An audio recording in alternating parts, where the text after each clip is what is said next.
आज के video lecture में आपका स्वागत है। आज हम हिंदी साहित्य के आदिकाल की प्रमुख प्रवृत्तियों या विशेषताओं का अध्ययन करेंगे। तो वीडियो शुरू करने से पहले एक निवेदन, अगर अभी तक आपने चैनल सब्सक्राइब नहीं किया है तो इसको सब्सक्राइब कर लें। तो आइए जानते हैं हिंदी साहित्य के आदिकाल की प्रमुख प्रवृत्तियों के बारे में। हिंदी साहित्य जिस प्रकार से हम इसका अध्ययन करते हैं, तो आचार्य रामचंद्र शुक्ल ने आदिकाल के साहित्य में वीर गाथात्मक रचनाओं की प्रचुरता के कारण हिंदी साहित्य के आदिकाल को वीर गाथा काल कहा है। यानी जब आचार्य रामचंद्र शुक्ल जी ने हिंदी साहित्य का इतिहास लिखा तो उन्होंने आदिकाल को वीर गाथा काल कहा है। ये काफी इंपॉर्टेंट है। परंतु इस काल में सिद्ध साहित्य, नाथ साहित्य, जैन साहित्य भी रचा गया। अतः शुक्ल जी का नामकरण अब महत्वहीन है, क्योंकि आदिकाल नाम ही अधिक तर्क संगत प्रतीत होता है। इस काल में अपभ्रंश के अतिरिक्त हिंदी में भी साहित्य रचा गया और जिसकी विशेषताएं कुछ इस प्रकार से है। तो सबसे पहले है कि संदिग्ध रचनाएं, यानी इस काल में जितने भी जो उपलब्ध होता है साहित्य, तो वो प्राय सभी वीर गाथात्मक रचनाओं की प्रमाणिकता संदेह की दृष्टि से देखी जाती है। उसके कुछ कारण हैं। वो कारण है कि इस काल में रचित 4 ग्रंथ अभी तक प्राप्त हुए हैं: खुमान रासो, बिसलदेव रासो, पृथ्वीराज रासो और परमाल रासो। इन रचनाओं में अनेक शताब्दियों तक परिवर्तन और परिवर्धन होते रहे हैं। उदाहरण के लिए अगर हम देखें तो बिसलदेव रासो का कवि अपने को बिसलदेव का समकालीन मानता है, परंतु इस काव्य में उन घटनाओं को भी समाहित करते हैं जो बिसलदेव के बहुत बाद घटित हुई है। परमाल रासों का स्वरूप आलासे का भी बदला हुआ है। खुमान रासों में भी 16वीं शताब्दी तक की घटनाएं समाविष्ट हैं। पृथ्वीराज रासों की भी लगभग यही स्थिति है। इस प्रकार इन ग्रंथों के मूल रूप को पहचानना बड़ा कठिन कार्य है। इसलिए यहाँ जो तत्संबंधी जो तथ्य हैं वो संदिग्ध पाए गए हैं। अगर हम ऐतिहासिकता की बात करें तो थोड़ा ऐतिहासिकता में भी अभाव झलकता है। कहने के तो ये रचनाएं खुमान रासो, पृथ्वीराज रासो, परमाल रासो जिसका हमने जिक्र किया वो ऐतिहासिक हैं, क्योंकि इसमें इतिहास प्रसिद्ध चरित्र नायकों को उनका वर्णन किया गया है, परंतु इसमें तथ्यों का नितांत अभाव है। इन कवियों ने अपनी कविताओं में घटनाओं का अतिशयोक्तिपूर्ण वर्णन किया है। इन कविताओं में पात्रों से संबंधित जो तिथि और संवत लिखे हैं वह भी इतिहास से मेल नहीं खाते। अगली विशेषता है युद्ध वर्णन का सजीवता। इस युग में चारण कवि कलम और तलवार दोनों के धनी थे। जो चारण एक लोग होते थे वो कवि का काम करते थे, लेकिन वो कलम और तलवार दोनों के धनी थे। आवश्यकता पड़ने पर स्वयं युद्ध भूमि में लड़ने के लिए भी जाते थे। इसलिए उनके काव्य में जो युद्ध है उनका सजीव वर्णन मिलता है। उस समय के कवि का यह परम कर्तव्य था कि वह अपने आश्रयदाताओं राजाओं को युद्ध के लिए उत्तेजित करे। इस संबंध में जो हजारी प्रसाद द्विवेदी जी हैं उनका कहना कि निरंतर युद्ध के लिए प्रोत्साहित करना भी एक वर्ग के लिए आवश्यक हो गया था।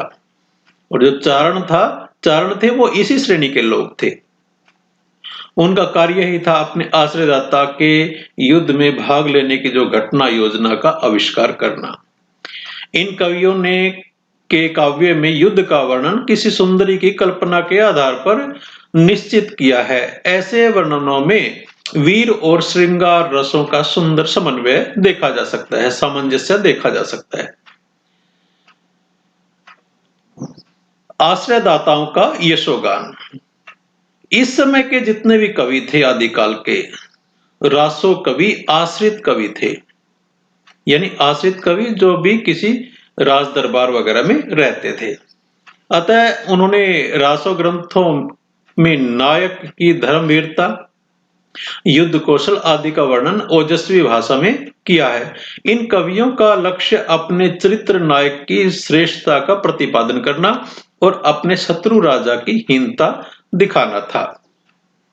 यानी जिस राजा के अधीन ये आश्रित रहते थे तो उसको उसकी जो दानशीलता, उसका युद्ध कौशल, उसकी वीरता, उसको बढ़ा चढ़ाकर बताया जाता था, श्रेष्ठता उसकी स्थापित की जाती थी साहित्य के माध्यम से, और जो उसके शत्रु राजा होते थे उनको हीन दिखाया जाता था। इसके अलावा एक अन्य विशेषता है राष्ट्रीय दृष्टिकोण का अभाव। चारण कवियों में जिसका खाना उसी का गाना वाली प्रवृत्ति थी, यानी जिसका खाएंगे उसी का गाएंगे, उसी की प्रसिद्धि गाएंगे। उन दिनों 150 गांवों को ही अपना देश समझा जाता था। उसमें ऐसे कवि भी हुए जिन्होंने देशद्रोही जयचंद की प्रशंसा में भी काव्य लिखे, क्योंकि सभी आश्रित कवि थे। फिर उन दिनों राष्ट्र शब्द का भी प्रयोग आज की तरह व्यापक अर्थ में नहीं था। एक राज्य के राज्य कवि को दूसरे राज्य के पतन से दुख नहीं होता था। अगर उस समय आज की तरह राष्ट्रीयता का विकास व्यापक रूप से होता तो आज देश की स्थिति बहुत ज्यादा अलग होती। अगर हम रसों का प्रयोग करें, इनकी बात करें, तो आदिकाल में रचित जितने वीर गाथात्मक रचनाएं हैं उसमें वीर रस और श्रृंगार रस का सुंदर स्मरण मिलता है। इसमें वीर रस जरूर है क्योंकि वीर गाथा काल भी इसको कहा गया है। इसके अलावा श्रृंगार रस भी का भी सुंदर यहाँ पर प्रयोग हुआ है। वीर रस का तो इतना परिपाक हुआ कि उस युग में बच्चे से लेकर बूढ़े तक सभी के लिए युद्ध में दो दो हाथ दिखाना बड़ा उत्साह का कार्य था। उस समय की वीरता का आदर्श निम्नलिखित पंक्तियों से स्पष्ट होता है। किसी ने लिखा है, 12 बरस ले कुकर जिए और 13 ले जिए सियार, बरस 18 क्षत्रिय जिए आगे जीवन को धिक्कार। कि इसका अर्थ है कि 12 वर्ष तक जो है वो कुत्ता जीता है और 13 वर्ष सियार यानी लोमड़ी गिदड़ वो जीता है, यानी उसकी उम्र होती है।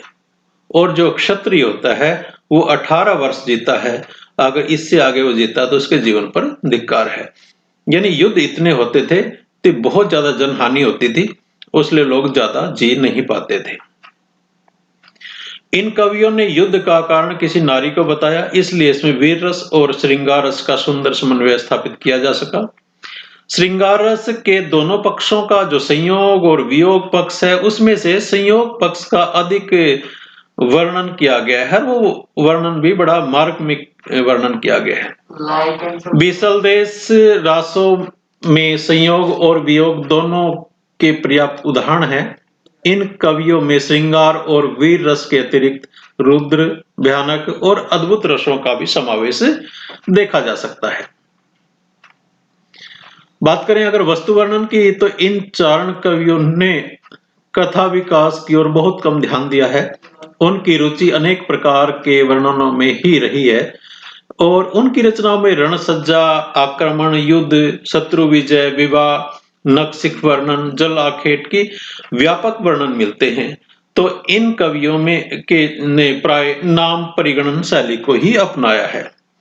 अगर हम प्रकृति वर्णन की बात करें तो आदिकालीन साहित्य में प्रकृति के दो ही रूपों का वर्णन मिलता है, एक आलंबन रूप में और एक उद्दीपन रूप में। जो नगर है, नदी है, पर्वत है आदि के वर्णन द्वारा प्रकृति के स्वतंत्र चित्र प्रस्तुत किए गए हैं।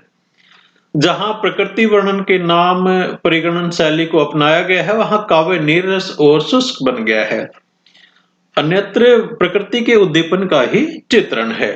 अगर काव्य रूपों की बात करें तो इस काल की वीर गाथात्मक जो प्रबंध और मुक्तक दोनों प्रकार की रचनाएं मिलती हैं।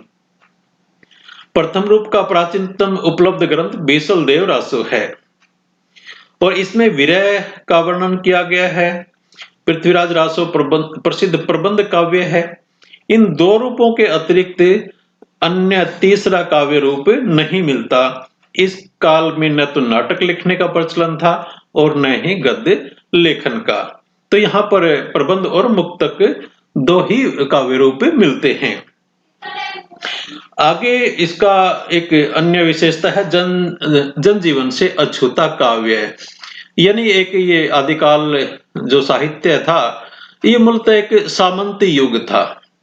यहाँ पर मतलब ये आदिकालीन साहित्य रचा गया, उसका जो दौर था वो सामंती युग था। लोग सामंत थे, राजा थे, इस प्रकार की चीजें थी। प्रत्येक राजा और सामंत के आश्रित कवि होते थे। राग दरबारी कवि अपने स्वामी को खुश रखने के लिए काव्य की सृष्टि करते थे, कविताएं लिखते थे। उसे यह स्वतंत्रता नहीं दी जा सकती थी कि वह अपनी रचनाओं में जनसाधारण की व्यथा कथा को वाणी दे, यानी समाज पर क्या बीत रही है, इस प्रकार की जो चीजों के लिए कवि के पास फुर्सत नहीं थी, और सामंत उसको पसंद नहीं करते थे ऐसा सुनना कविता के माध्यम से। पृथ्वीराज रासो हो या परमाल रासो, इन सभी वीर गाथात्मक रचनाओं में आश्रयदाताओं के चरित्रात्मक वर्णन हैं, अतः इस युग का समूचा काव्य जनजीवन से अछूता काव्य है। डिंगल और पिंगल, ये जो दो भाषाएं थी जिसमें ये सारे रचनाएं लिखी गई हैं, उन दिनों ये दोनों राजस्थान की साहित्यिक भाषाएं थी।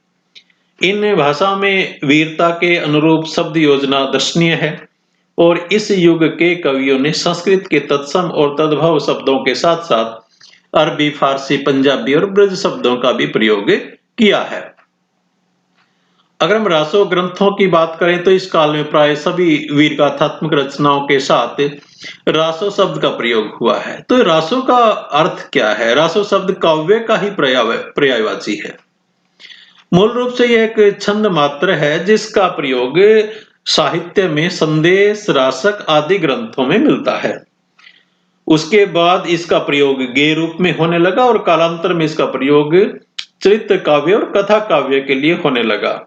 रासो काव्य से चरित काव्य में से कुछ का उपयोग अधिकतर गाने के लिए होने लगा और कालांतर में इसका रूप परिवर्तित हो गया। आलाखंड इसका एक प्रसिद्ध उदाहरण है, यानी शुरुआत एक काव्य रूप के रूप में हुई थी इसकी रासो ग्रंथों के, लेकिन बाद में इसका स्वरूप निरंतर परिवर्तित हो गया और आलाखंड आते आते इसमें काफी परिवर्तन आ चुका था।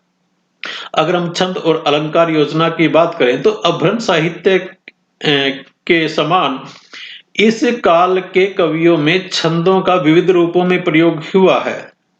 दोहा, तोटक, कवित्रोला, कुंडलियां आदि छंदों का सफल प्रयोग इस काव्य में हुआ है।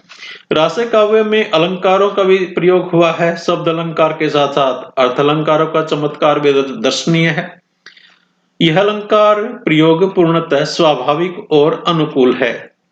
शब्द अलंकारों में अब तक का सर्वाधिक प्रयोग है, और सादृश्य मूलक अलंकारों में परंपरागत उपमानों का सफल प्रयोग हुआ है। उपमा, रूपक, उत्प्रेक्षा, अतिशयोक्ति अलंकारों के प्रयोग में इन कवियों ने विशेष सफलता प्राप्त की है। तो उस दौर में भी साहित्य जो है रचा गया वो धार्मिक साहित्य भी था। आदिकाल में रचित साहित्य भले ही धार्मिक है, लेकिन वह तत्कालिक समाज की चित्तवृत्ति का प्रतीक है। अनंतकालीन प्रवृत्तियों का विवेचन करते समय इनकी अवहेलना नहीं की जा सकती। यानी एक वीर गाथा काल तो था, लेकिन इसके साथ साथ उसमें श्रृंगार और वीर रस तो था, लेकिन उसके साथ साथ धार्मिक साहित्य भी लिखा गया। और सर्वप्रथम जैन कवियों ने अपनी धार्मिक रचनाओं के माध्यम से हिंदी साहित्य को बहुत कुछ दिया है, अपना योगदान दिया है। स्वयंभू जैन साहित्य के आधार स्तंभ हैं, यानी जो स्वयंभू कवि स्वयंभू हैं वो जैन साहित्य का आधार स्तंभ है। इसी प्रकार से पुष्पदंत, मुनि, राम सिंह, धनपाल आदि भी जैन साहित्य के प्रमुख कवि हैं, और उन्होंने भी धार्मिक साहित्य की रचना की है। अगर हम सिद्ध साहित्य की बात करें तो इस युग का साहित्य है। सिद्ध लोग बौद्धों से ही विकसित हुए हैं। सरहपा, लोईपा आदि इनके प्रसिद्ध कवि हैं, और भाषा विज्ञान की दृष्टि से इस साहित्य का विशेष महत्व है। आदिकाल के धार्मिक साहित्य की तीसरी जो मुख्य काव्य धारा नाथ साहित्य है, यानी जैन और बौद्ध और सिद्ध के अलावा नाथ साहित्य भी इस प्रमुख काव्य धारा है। सिद्ध लोगों के विकारग्रस्त होने के फलस्वरूप ही नाथ धारा का जन्म हुआ। सिद्ध लोग धीरे धीरे वामाचार और तंत्र विद्या के शिकार बन गए थे, अतः नाथ धारा के कवियों ने समाज सुधार का काम अपने हाथों में ले लिया। गुरु गोरखनाथ इस काव्य धारा के प्रमुख कवि हैं। नाथ धारा ने ही आगे चलकर भक्ति काल के संत कवियों को प्रभावित किया। अगर हम लौकिक के काव्य की बात करें तो आदिकालीन धार्मिक साहित्य के अतिरिक्त कुछ ऐसा लौकिक साहित्य भी रचा गया। अपभ्रंश भाषा में अब्दुल रहमान का जो संदेश रासक है अब्दुल रहमान का वो एक महत्वपूर्ण रचना है। इसके अतिरिक्त विद्यापति की पदावली और कीर्ति पताका भी इसी काल की रचनाएं हैं। अलौकिक काव्य में अमीर खुसरो का नाम भी विशेष स्थान रखता है। यानी अमीर खुसरो की जो पहेलियां हैं वो भी एक महत्वपूर्ण ग्रंथ इसी काल का है। तो आज हमने जाना कि हिंदी साहित्य के आदिकालीन जो साहित्य था उसकी क्या-क्या विशेषताएं थी या प्रवृत्तियां थी।